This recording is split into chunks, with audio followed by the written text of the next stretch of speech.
brother. You know, I think that something that's really important to point out is the fact that we have two beautiful young ladies here who, by the grace of God, have been able to steer away from negativity. But we have a young man who is caught up in it, even though he's not a member of a gang and doesn't participate in gang activity, he still is caught up in that behavior. I think this points, in my opinion, to the fact that black men in our society are an endangered species.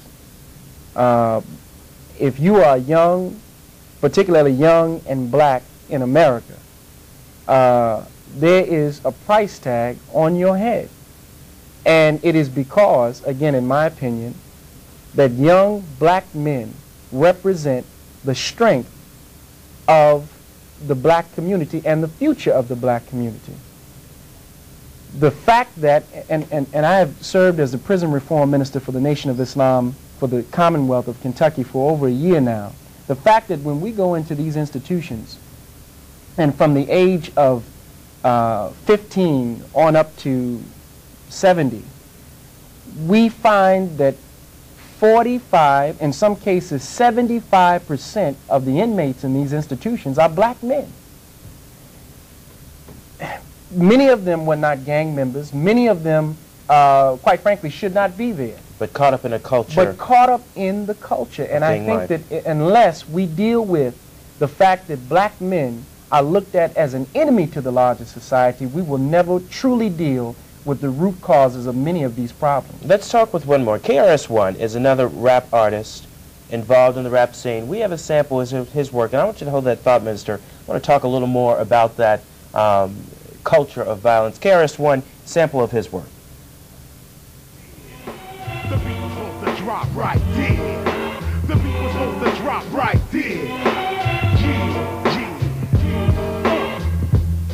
I send this one out to my right-hand man, or men's, or women's, the whole crew, real fan.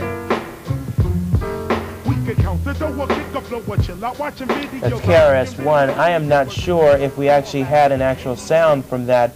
We'd actually went over. KRS-One has been one of the more responsible artists of most rap artists out there, but LeBron, when the minister said that there's this culture of violence that men has found himself caught up in, artists have found himself caught up in this culture of violence and promulgating this violence out there, some responsibility has to fall on those artists who want to partake in this type of artistry, if you will. Okay, well, we can look at it like this. Before this telecast, we were talking with C, and he said that basically the bottom line to his survival or whatnot was money. So therefore, what you have to look at, the upper echelon of the entertainment industry isn't paying for positive music. As I stated to Brother Muhammad, where you will hear the more positive music coming from is from the South, such as the Goody Mob, you know, KRS-One, your Public Enemies. Those are raising the awareness. But if you look at the record sales aren't showing, you know, that's strongly favoring, you know, that music. So do you need to educate the kids watching this program to say no to some of this stuff so that there isn't a market for it and there is no marketplace to sell the dangerous wares of violent lyrics? It's really not trying to, you know, downgrade the artist, or because if that's done, then you're taking, you know, food out of the artist's mouth, and you're taking away from that artist's profession. No, wait a minute. Now work with me on this. There's an artist out there making some music talking about basically the wonders and joys of gangbanging. That's what he's getting paid. That's what he's getting paid. So does that artist have no responsibility in that? He has a responsibility, but he has a choice. If this artist, because some artists have come up off dirty money. So the situation is they were into dirty things before they got into the music industry.